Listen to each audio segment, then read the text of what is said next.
this video, I'll show you how to do a split squat.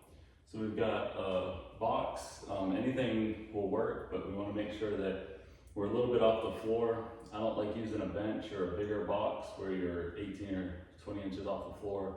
I think that limited mobility with most folks' hip flexors causes the hip to rotate, and so you're not going to feel the glute as much if you use too high of a box. So I like either a aerobic step, or I've built this little box, so we're about 6 inches or so off the ground. So we've got one foot up on the box, toes are flexed underneath the foot. We've got the other foot out front. We're grabbing the floor with that front foot. Most of the weight is shifted forward onto the leg that's on the floor. We've got a little bit on that back leg, and our feet are in a straight line. So the instep of the front foot, the instep of the back foot is in a straight line. So we're working a little bit of balance. Now we can hold dumbbells or a kettlebell, either one in the hand, to create a little bit more instability, challenge the balance a little bit more, challenge the core a little bit more.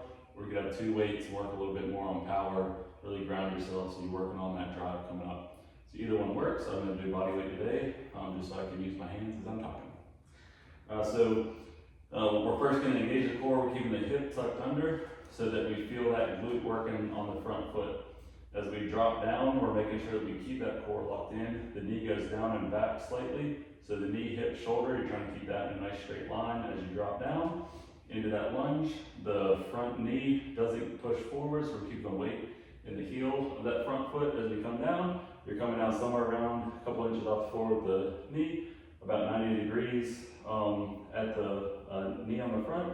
Then you go drop through the heel as you come to the top. Squeeze the core, squeeze the glute, everything's locked in at the top. And then nice controlled as we come back down into that lunge. Good drive off the front heel, grabbing the floor with the toes as we drive up, keeping that glute engaged and the core engaged. So we're nice controlled as we come down. Good strong drive coming up. Most of my weight is on that front leg. I've got a little bit on the back, but pretty much everything is coming from that front. We don't want to see us shift back too far and then really push with that back leg as we come up.